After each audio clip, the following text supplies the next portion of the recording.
The Walking Dead is back. Season 11, Episode 9 just aired. This is the last ever season for the Walking Dead series, but this episode proved to be chilling, terrifying, and awesome. Let's review and break it all down on what it might mean for the future of the Walking Dead, and especially Maggie.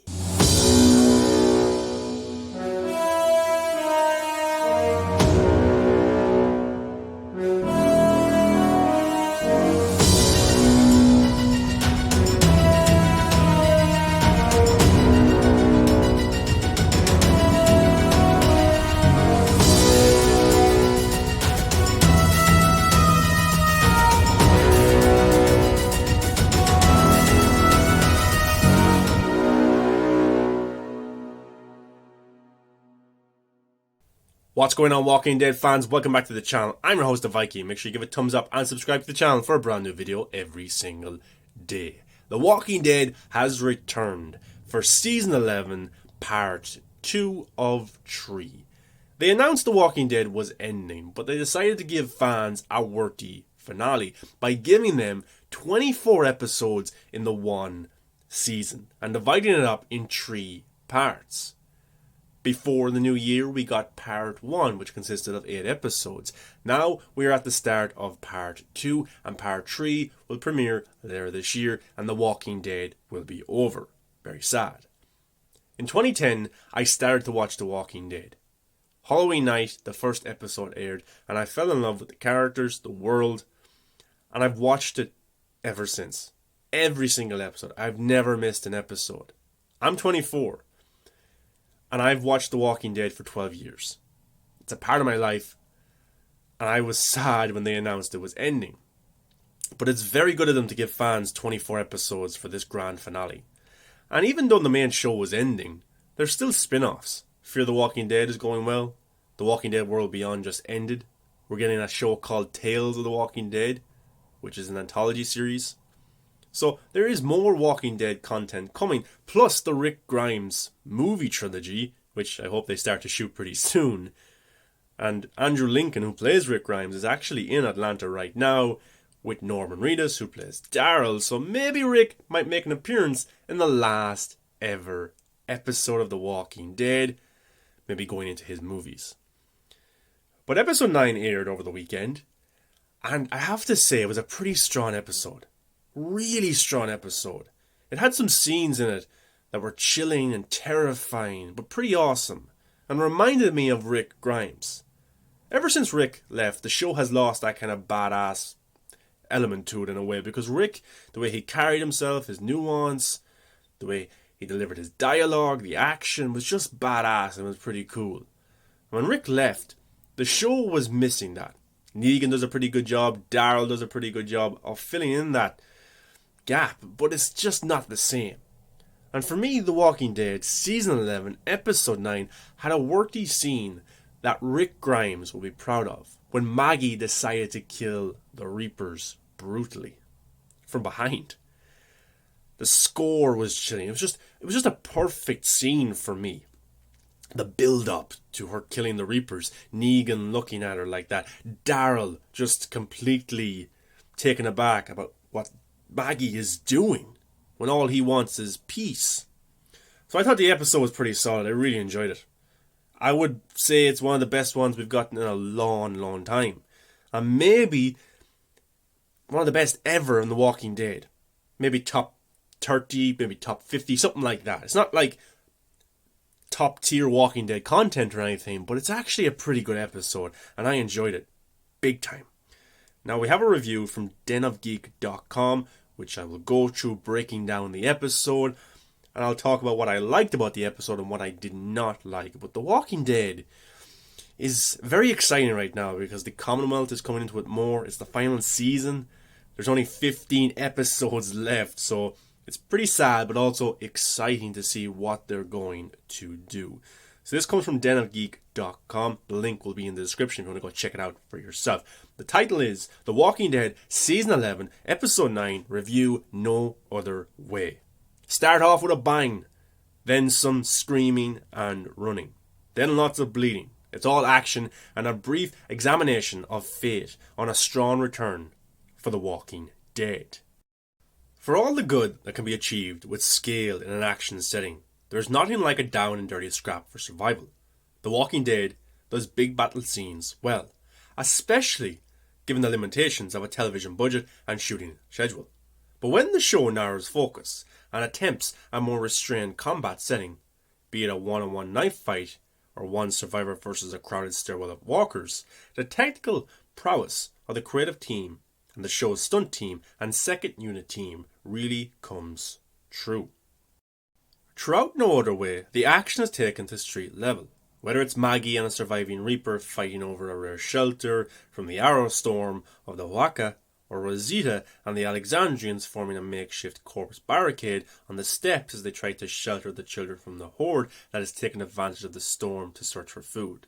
Technically, the zombie sequences feature more combatants, but they're corralled and isolated in such a way as to focus on the individual living human character, not so much the dead.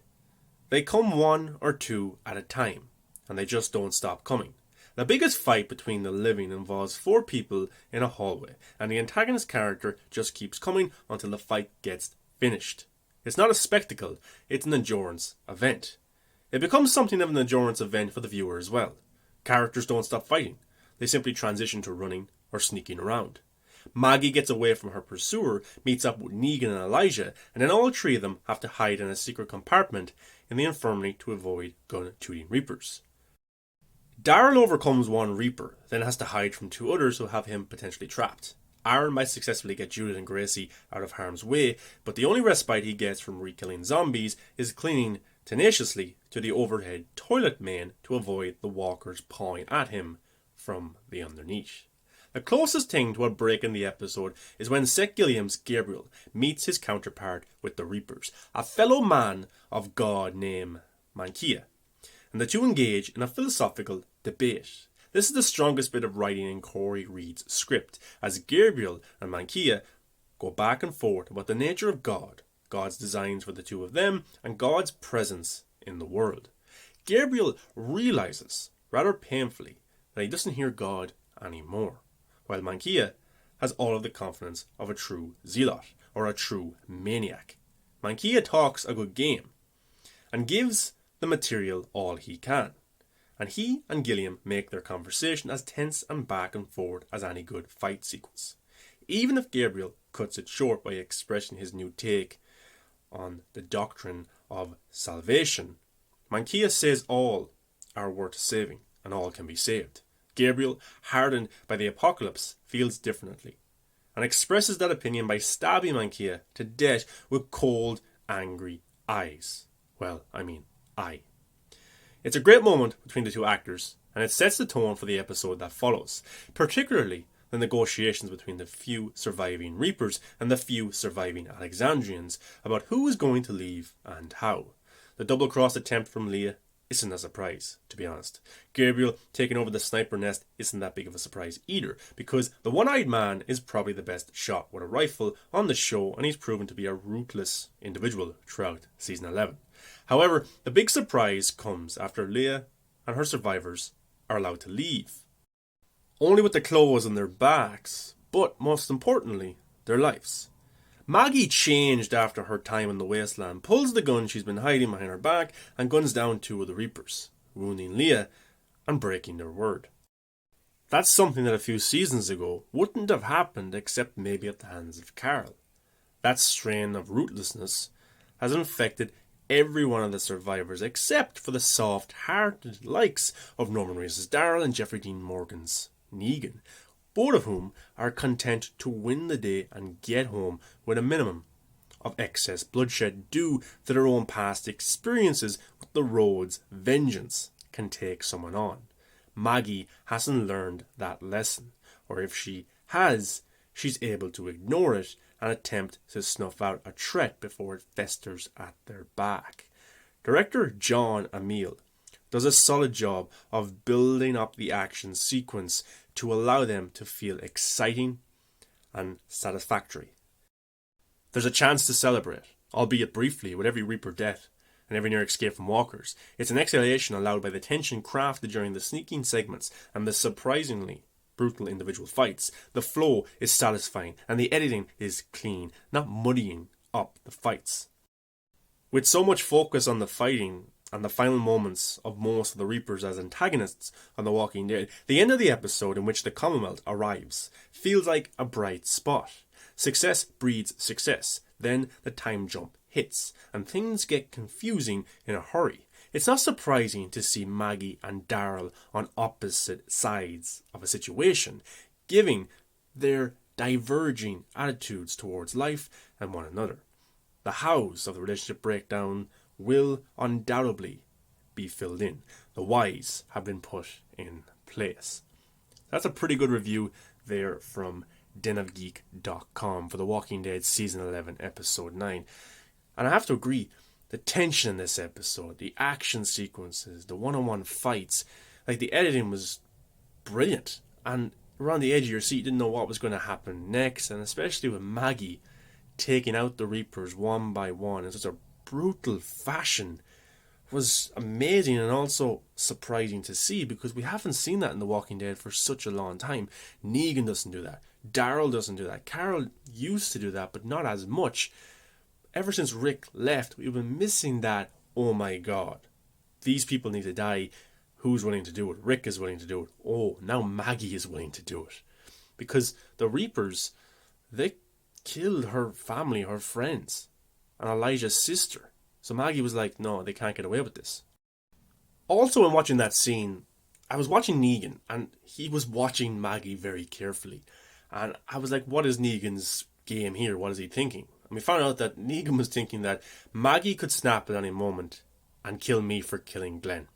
So I'm just going to get out of here. I'm going to leave, because Maggie showed Negan in that scene where she just killed the Reapers brutally from behind.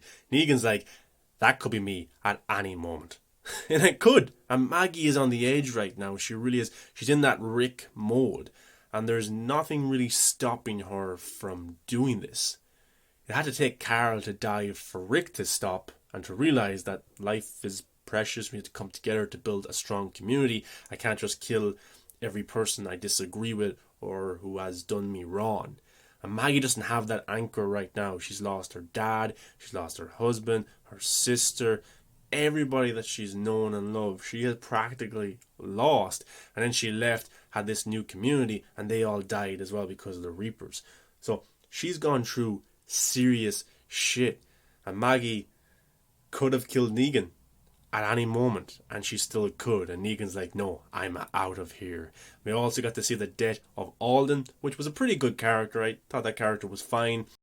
And he died off screen, which was disappointing, because I would have liked to have seen how he died and maybe make it a bigger thing, because that character's been around for quite a while right now. But one of the Reapers found him and killed him, unfortunately, and that affected Maggie pretty badly. Then at the end of the episode, it was cool to see Connie and Daryl reunited. That was a sweet moment. But then the Commonwealth show up. And it's going to be interesting to see what they do from the comics in the show now with the Commonwealth. How is it going to work? What storylines will each character get? But then it kind of had a time skip of 6 months where Maggie is back at the hilltop with Elijah. The Commonwealth are outside trying to get in, and Daryl is dressed as a Commonwealth guard. I did not expect that whatsoever. What is going on there? Why is Daryl with the Commonwealth, and why is he against odds with Maggie, his family? Is Daryl undercover? Is he trying to do something? Why is Maggie at the hilltop? It's going to be very interesting to see. And it looks like for the rest of this season, or this part 2, we will get the build up to that scene. So the group next week will go to the Commonwealth, they'll see what it's like, and we might start to get hints about what is going to happen between Maggie and Daryl. And don't forget, Negan's on his own now. What's going to happen to him? Will he find a community? Will he be involved in the Commonwealth story at all? So many interesting things for part 2 of The Walking Dead Season 11. Part 2 of 3 of the final season. Guys, what was your thoughts on this episode? I thought it was solid, pretty good, one of the best ever of The Walking Dead, and I loved the Maggie scene. Give a thumbs up, subscribe to the channel, and get into the comment section. Let me know your thoughts about what you liked and didn't like about this episode. See you for next week's review of episode 10.